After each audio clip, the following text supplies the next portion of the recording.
Assalamualaikum warahmatullahi wabarakatuh. Perkenalkan, nama saya Giri Sugiarto, CGP Angkatan 7, dari SMA Negeri Malahan, Kabupaten Lahat, Provinsi Sumatera Selatan. Hari ini saya akan melakukan pengimpasan terkait modul 174. Terima kasih. Assalamualaikum warahmatullahi wabarakatuh. Terima kasih rekan-rekan guru yang telah hadir hari ini guna untuk pengimpasan kegiatan kami di modul 174 pengimpasan budaya positif. Saya Giri Sugiarto, CGP Angkatan 7 Kabupaten Lahat. Bukan main menggurui, tapi ini hanya sekedar pengen memberi sharing terkait dengan kegiatan yang sudah kami lakukan. Seperti judulnya, pengimpasan model 174 budaya positif. Next. Oke, next lagi. Apa makna budaya positif? Apa contoh penerapan budaya positif yang telah kita terapkan? Terutama ini ngomong masalah di sekolah.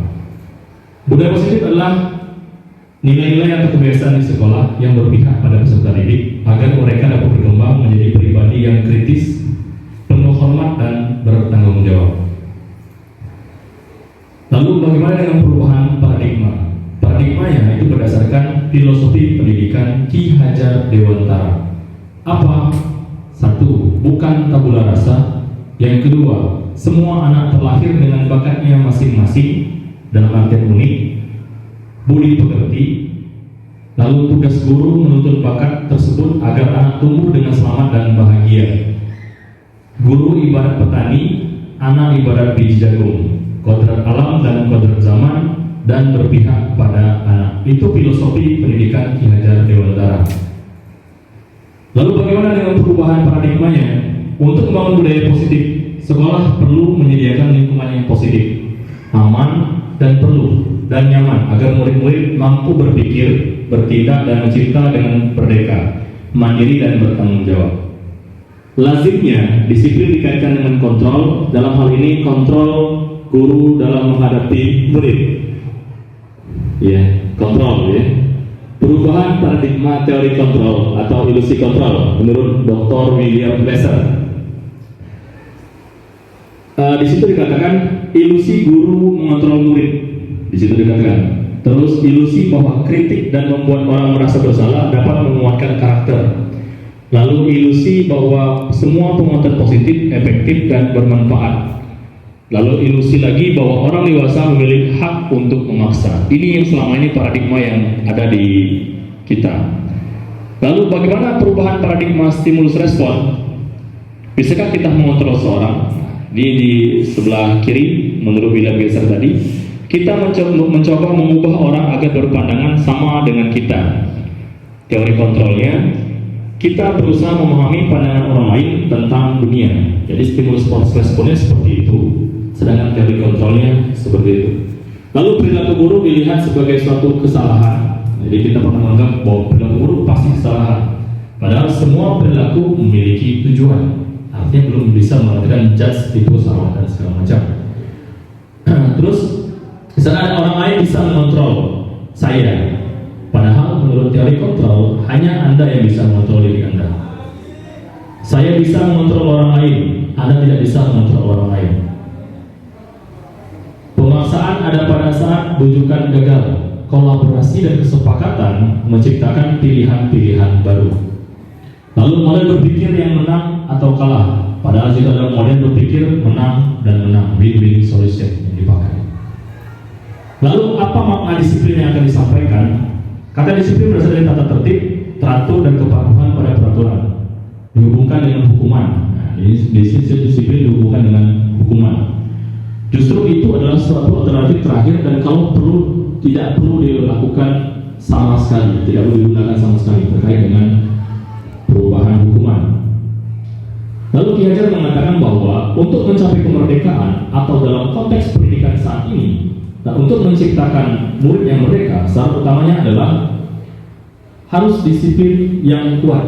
Disiplin ini maksud disiplin diri yang memiliki mental internal. Jika kita tidak memiliki motivasi internal, maka kita memerlukan pihak lain untuk mendisiplinkan kita. Itu kata Ki Hajar. Lalu di sini ada teori motivasi perilaku, bahwa ada yang mendasari motivasi perilaku manusia. Yang pertama, untuk menghindari ketidaknyamanan atau hukuman, apa yang akan terjadi apabila saya tidak melakukannya? Itu motivasi dari eksternal. Lalu kedua, untuk mendapatkan imbalan dari orang lain, institusi, apa yang akan saya dapatkan apabila saya melakukannya? Feedback, ya. Itu motivasi eksternal. Yang ketiga, untuk menghargai diri sendiri menjadi insan sesuai dengan harapan. Saya akan menjadi orang yang seperti apabila saya melakukannya. Itu yang dilihat. Lalu di situ ada lingkaran budaya positif. Budaya positif itu di lingkungan positif, keyakinan kelas dan peraturan kelas. Artinya dapat tercipta budaya positif kalau seandainya di lingkungan positif, keyakinan kelas dan peraturan kelas. Itu untuk berikutnya. Lalu keyakinan kelas, hukuman dan penghargaan. Mengapa tidak ada peraturan saja? Mengapa harus keyakinan kelas? Mengapa kita memiliki peraturan harus memiliki helm bila mengendarai kendaraan roda 2? Mengapa kita memiliki peraturan 3M menggunakan masker, mencuci tangan dan menjaga jarak 1,5 meter? Mengapa kita memiliki peraturan harus datang tepat waktu pada saat mengikuti pelatihan? Untuk mendukung motivasi intrinsik, kembali ke nilai-nilai keyakinan. Untuk menggerakkan seseorang dibandingkan dengan serangkaian peraturan-peraturan. Jadi lebih ke motivasi diri sendiri, ya, bukan terkait dengan masalah aturan yang ada. Lalu keyakinan kelas adalah nilai-nilai kebajikan atau prinsip-prinsip universal yang disepakati bersama secara universal, lepas dari latar belakang suku, negara, bahasa maupun agama. Menurut dosen, suatu keyakinan akan lebih memotivasi seseorang dari dalam intrinsik. Seseorang akan lebih bersemangat dan menjalankannya dengan keyakinan daripada hanya sekedar mengikuti serangkaian peraturan. Lalu pembentukan keyakinan kelas bersifat abstrak daripada peraturan yang lebih rinci, konkret. Lalu keyakinan kelas berupa pernyataan-pernyataan universal. Pernyataan keyakinan kelas senantiasa dibuat dalam bentuk positif. Lalu semua warga kelas sebaliknya ikut berkontribusi dalam membuat kegiatan kelas lewat curah pendapat. Lalu bersedia meninjau kembali keyakinan kelas dari waktu ke waktu. Artinya keyakinan kelas itu tidak saklek seperti itu, bisa jadi berubah. Lalu peraturan di sini kita akan melihat beda dari peraturan dan keyakinan kelas. Peraturan selalu kembalikan buku ke tempatnya. Lalu keyakinan kelas yang ditanam itu adalah tanggung jawab. Itu peraturan yang dibuat, keyakinan kelas yang akan kita bangun. Yang kedua, dilarang mengganggu orang lain. Keyakinan kelas yang kita bangun adalah menghormati orang lain dan diri sendiri. Lalu berikutnya, hadir di sekolah 5 menit sebelum pembelajaran dimulai. Menghormati orang lain, komitmen dan tujuan berkomitmen. Lalu berikutnya, dilarang melakukan kekerasan. Itu artinya berhubungan dengan keselamatan dan menghormati orang lain. Dilarang menggunakan narkoba. Itu berhubungan dengan nilai kesehatan. Lalu bergantian atau menunggu giliran, menghormati orang lain akan kesabaran. Lalu menggunakan masker, kesehatan dan keselamatan. Jangan berlari di kelas dan koridor. Itu berarti berdasarkan keselamatan dan keamanan. Ini contoh penerapan membuat keyakinan di kelas yang telah dilakukan, ya. Ini contohnya. Jadi siswa satu persatu untuk membuatnya. Lalu bagaimana pengaruh jangka pendek dan jangka panjang? Ya, penghargaan menghukum, penghargaan mengurangi ketepatan, penghargaan tidak efektif, penghargaan yang merusak hubungan. Jadi ada bahasa penghargaan berdasarkan dihukum, ya. Misalkan seperti ini, mencatat satu sekali dalam buku kalimat, saya tidak akan terlambat lagi karena terlambat ke sekolah. Itu merupakan hukuman atau konsekuensi. Kalau kita lihat dari bahasanya, maka itu adalah sebagai hukuman, ya. Nih, gitu. Lari mengelilingi lapangan basket 2 kali karena terlambat hadir di sekolah, itu merupakan hukuman. Sekarang kita lihat apa sih yang konsekuensinya. Konsekuensinya seperti ini: menggantikan kertas tugas yang telah dicoret-coret, itu artinya konsekuensi. Lalu berikutnya, membersihkan tumpahan air di meja tulis karena tersenggol pada saat belajar, itu merupakan konsekuensi.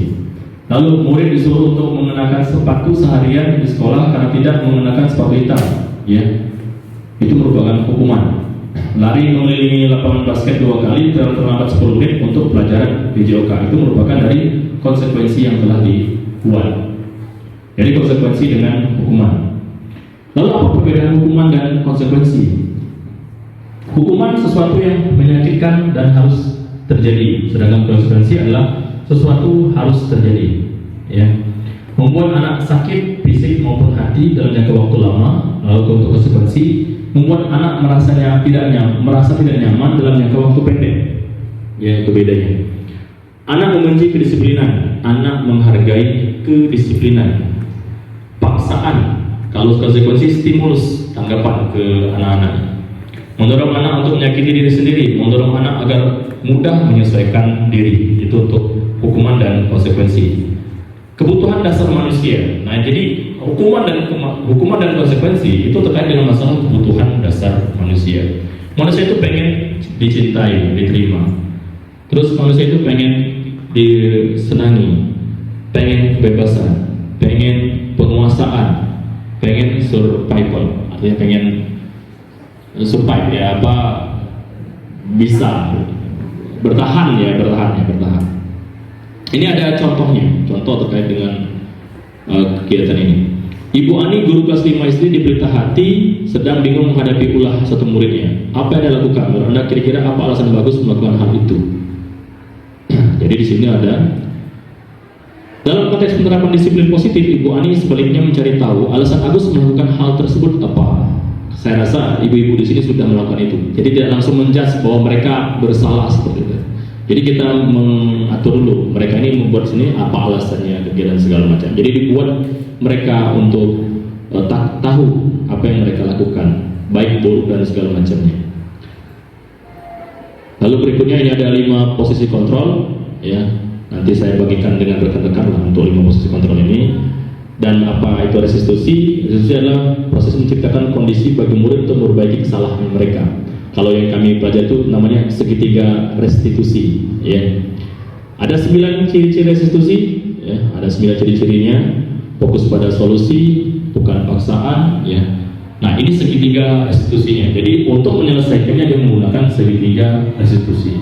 Oke, saya rasa cukup. Terima kasih. Nanti diberikan ke rekan-rekan sekalian. Kalau kira-kira ada yang ingin kita sharingkan sama-sama. Silakan kalau ada yang ingin ditanyakan. Boleh. Ya, Ibu Cici, silakan sharing Bu ya. Kalau bertanya seolah kami di sini yang paling hebat. Terima kasih Pak Heri. Budaya positif kan kita katanya tadi nggak boleh memberikan hukuman. Nah, namun sebaliknya, bolehkah kita memberikan reward? Kalaupun memberikan reward apa yang sekiranya reward itu positif, sehingga tidak bertentangan dengan kesepakatan yang sudah ada. Oke. Ini yang kami pelajari Bu ya. Jadi kan kami berdasarkan teori yang ada. Jadi yang untuk yang kami pelajari, reward itu tidak diperkenankan karena sifatnya bersifat sementara. Iya. Dan nanti bersifat apa? Edik ya. Iya, jadi sama dengan hukuman. Kira-kira seperti itu. Oke, terima kasih Bu. Ada lagi mungkin rekan-rekan? Oke, terima kasih rekan-rekan sekalian atas waktu yang diberikan untuk pengimbasan kegiatan kami CGP Angkatan 7. Nanti ini akan kami bagikan ke rekan-rekan sekalian apa saja terkait dengan modul 1.4 berhubungan dengan budaya positif, sehingga nanti budaya positif ini bisa kita buat di lingkungan belajar kita dulu minimal. Iya, kalau pengen di lingkungan belajar seperti apa dan segala macam. Saya rasa itu saja mungkin. Terima kasih banyak. Assalamualaikum warahmatullahi wabarakatuh.